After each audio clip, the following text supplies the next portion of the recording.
Last night's episode of Jimmy Kimmel Alive didn't just stir the pot. It knocked it off the stove and lit the whole set on fire. Before we dive in, please like and subscribe and make sure to stay till the end. What started as a standard political interview spiraled into one of the most shocking on-air confrontations late-night TV has ever seen. Viewers weren't just surprised, they were stunned.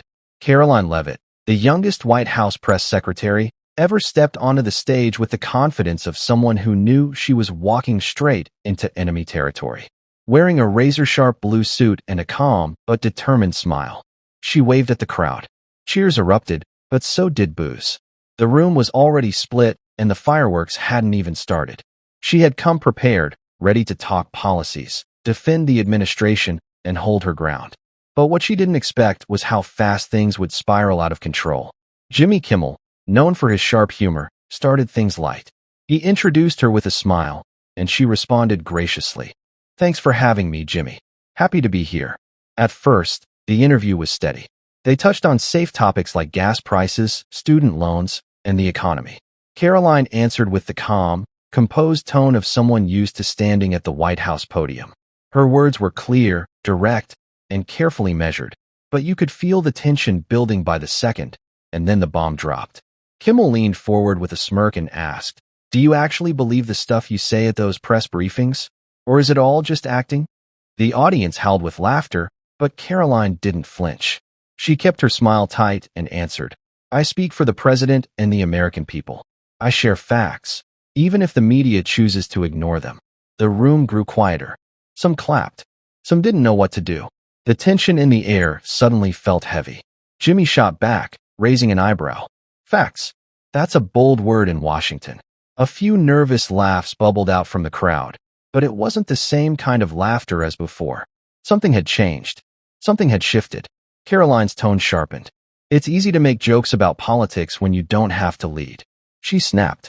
"Maybe that's why you're behind a desk, and I'm at the White House podium." That one hit hard. The audience gasped. A few people stood and clapped while others booed even louder. "Please like and subscribe. Let's continue." The vibe had flipped completely. Jimmy's face stiffened. He laughed, but the sparkle was gone from his eyes. "Okay," he said, trying to recover. "But let's be honest, your administration is struggling. The economy is shaky. The border's a mess. Your boss's approval ratings are in free fall." Karoline didn't miss a beat. "Criticism is part of the job. But what do you offer?" Jimmy jokes, memes, sarcastic monologues. The American people deserve better than cheap shots from a Hollywood stage. The audience was stunned. People were recording with their phones. Producers backstage were whispering frantically into their headsets. "Please like and subscribe. Let's continue." Then Jimmy turned up the heat even more. He played a clip behind them on a giant screen. A video from one of Karoline's past press briefings where she hesitated while answering a tough question about inflation. The clip zoomed in on her face, catching an awkward pause and a smirking reporter in the front row. The crowd roared with laughter. But Karoline didn't even blink.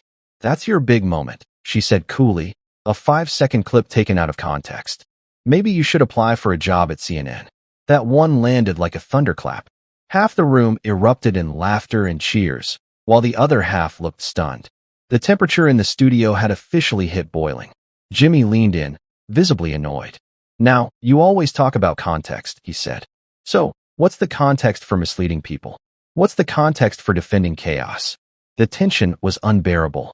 Karoline didn't back down an inch. "The context is this," she said, locking eyes with him. "Your show survives by keeping people angry and divided. You don't want answers. You want outrage. I came here to talk about policy, but you came here to win points and stir drama." Phones were up. The audience wasn't just watching a late-night interview anymore. They were witnessing a live political explosion on national television. A producer was overheard saying, "Should we cut to commercial?" But the director reportedly answered, "No, let it roll. This is gold." Karoline turned toward the crowd. "You don't have to agree with me," she said. "But don't let late-night comedians decide what's true. They're here to entertain you, not inform you." The room erupted into a mixture of applause and shouts. "It was beat 'em." Jimmy cut in, raising a hand. "Let me stop you right there," he said sharply. "If anyone's deciding what's true, it's the press secretary dodging every real question." The crowd gasped again. Karoline snapped back without missing a beat. Maybe if reporters asked real questions, I wouldn't have to dodge anything. The back and forth was no longer playful. It was a verbal war, and the crowd couldn't believe what they were seeing. The room fell into a strange, tense silence. All eyes were on Karoline as she leaned in, her voice calm but cutting through the noise like a blade. Let's actually talk about facts, Jimmy, she said. You talk about misinformation, but how many times have you twisted something on this show for laughs? Gas echoed from the audience. Even some of the camera crew shifted uncomfortably. Jimmy blinked, caught off guard. I'm a comedian, he said, trying to keep his voice level. People come here for jokes, not a lecture. But Karoline didn't even flinch. She stepped right into the moment, refusing to back down. And I'm the press secretary, she responded coolly. I don't get a laugh track when I share policy. I stand in front of a room full of journalists and answer hard questions day after day. You have the luxury of hiding behind a script. I don't, the audience murmured. Some people looked shocked. Others stared at Karoline like they were seeing her for the first time. Even Jimmy's usual crowd seemed unsure how to react to this version of her, sharp, confident, and absolutely refusing to be steamrolled. Please like and subscribe. Let's continue. Then Jimmy dropped the jokes altogether. The smile was gone. He stared straight at Karoline and asked, Do you really believe you're helping people? Because from where I'm sitting, it looks like all you do is spin for a president who can barely put a sentence together. The studio went absolutely silent. Please like and subscribe. Let's continue. Karoline's jaw tightened, but she didn't raise her voice. Say what you want about the president, she said. But at least he's not sitting behind a desk throwing cheap insults to get applause. Leadership is hard. Mocking it from a distance is easy. And just like that, the entire room shifted again. You could feel the air leave the studio. Even Jimmy looked like he wasn't sure where to go next. This was no longer a segment. It was a standoff live on national TV. I invited you here for a conversation, Jimmy said finally, his voice edged with frustration, but clearly you came here for a fight. Karoline stood up slightly in her chair, her voice unwavering. No, I came here to defend the truth. But if that makes you uncomfortable, maybe you should stick to celebrity gossip and leave politics to the professionals. Boom. The studio exploded. Some people jumped to their feet and cheered wildly. Others booed louder than ever. Phones were pointed from every angle. Twitter, TikTok, and YouTube lit up instantly. Clips of the moment were already spreading like wildfire. A producer backstage was screaming, "Cut to commercial. We have to cut." But the director's voice rang back. No, let it run. This is history. The cameras kept rolling. And Karoline, she wasn't done yet. She stood up fully, now pulled off her mic and turned to face the stunned audience. I came here in good faith, she said, raising her voice just enough to carry through the room. But it's clear Jimmy isn't interested in a real conversation. He wants sound bites and viral moments. I won't be a prop in someone else's game. Jimmy tried to regain control. Well, that was different, he muttered with a weak smile. But it was too late. The power in the room had shifted entirely. The damage had already been done, and it was all caught on camera as Karoline walked off the stage without looking back. The entire studio was left in shock. The crowd was split. Some applauded her as she left. Others booed, but no one looked away. The tension, the fire, the clash. It was unforgettable. Within minutes, social media exploded. Hashtags like Yak, Karoline Veru, Kimmel, Doc's press secretary, walkout, and late night meltdown were trending across every major platform. Clips of her walkout spread across Instagram, YouTube, and Twitter faster than anyone could keep up. Influencers, political commentators, and celebrities were already reacting. Some praised Karoline for standing her ground. Others mocked her for walking off. But no one was ignoring what happened. The confrontation had become a national headline in a matter of hours by morning. Every major news outlet had picked up the story. Conservative networks hailed her as a brave fighter who stood up to media bullying. Liberal hosts called her overly defensive and accused her of dodging hard questions. The divide wasn't just political, it was cultural. At the next day's press briefing, Karoline returned to her podium as if nothing had happened. She was composed, prepared, and totally unfazed. When a reporter asked if she regretted walking out, she simply smiled and said, "No regrets. I showed up with respect. I left with my dignity." That quote alone made headlines everywhere. The press room fell quiet after she spoke. Then, Without skipping a beat, she moved on to the next question. Confident, calm, and totally in control. That same night, Jimmy returned to his show with a visibly different tone. Not sure if I should thank Karoline for the ratings or apologize to my producers for the heart attack, he joked weakly. The audience laughed, but not as loudly as before something had changed. Producers started whispering about damage control. Some advertisers quietly backed away. One insider even admitted the walkout shook the brand. A few comedians came to Jimmy's defense, but others said privately he should have let her talk. That wasn't comedy, that was cornering someone on camera. In an attempt to take back the narrative, Jimmy finally addressed the backlash in a serious tone.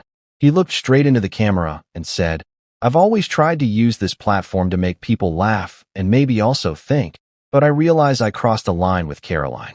I was rude. I'm sorry." That clip spread just as fast as the original confrontation. Some fans appreciated the apology. Others said it was too little too late. But Karoline, she responded with a single sentence during her next live stream. That's what grown-ups do. They own their mistakes. And once again, the internet exploded behind the scenes. The White House staff praised her for keeping her cool under fire. Reporters noticed that even her critics had stopped underestimating her. One insider whispered to a journalist, "She just turned a meltdown into a movement, and she did it without shouting." And then came a surprise that no one saw coming. Karoline received a handwritten letter from Oprah Winfrey. It wasn't posted online, but sources say the letter praised Karoline's grace, strength, and composure.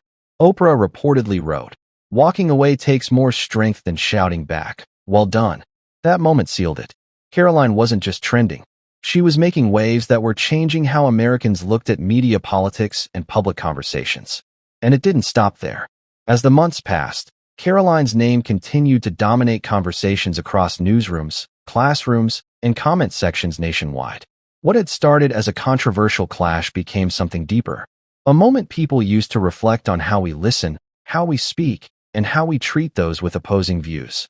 She had become more than a press secretary. She became a symbol for speaking boldly in spaces where voices are often silenced. Her presence shook up traditional media and forced even longtime pundits to reconsider the role of comedy and political discourse on college campuses. Students on both sides of the aisle debated her now.